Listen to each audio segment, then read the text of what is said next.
you did a great job on delivering your speech and keeping the audience on their toes with what was coming next.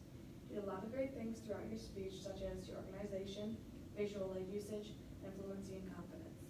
Although there are a few minor mistakes that could be corrected, overall it was a well-given speech. First off, we will go over the things that you did well. Your visual aid blended it in well throughout the speech, noticeable but not distracting from the words that were being spoken. You led suspense when the whole time since you were standing there with a symbol and the cape, and then you surprised everybody when you took it off and it actually came into play.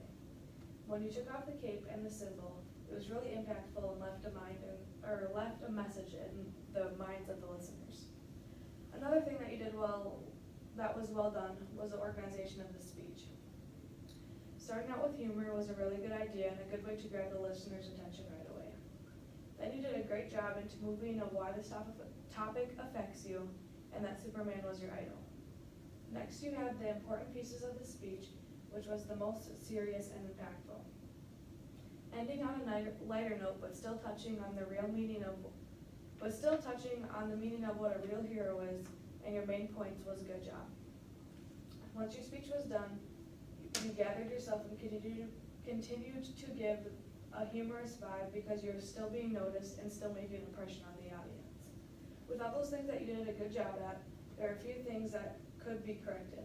There was a lot of unnecessary hand movements with every word that you said, and it was distracting at points because you keep going like this every time you say a word and you were trying to gather your ideas.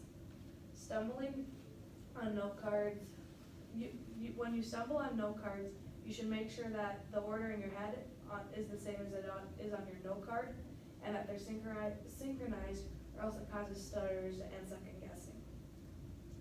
Even if you did stumble, do not be scared to keep looking at the audience. At the end, you could tell that you were reading off your script more to avoid the mistakes and stumbling. Transitions in between main points could have been more creative, and next time try to avoid basic words such as, but, so, next. Overall, the speech was very well delivered. Mistakes were made, but eventually overcome. Minor details that were criticized, but in all was presented in a good fashion. Your visual aid usage and organization really brought this speech together as a whole. Nervous twitches can be erased and corrected now that you are aware of them. Overall, good speech, and thank you to AmericanExpress.com and Entrepreneur.com for furthering my knowledge on how to give a persuasive speech.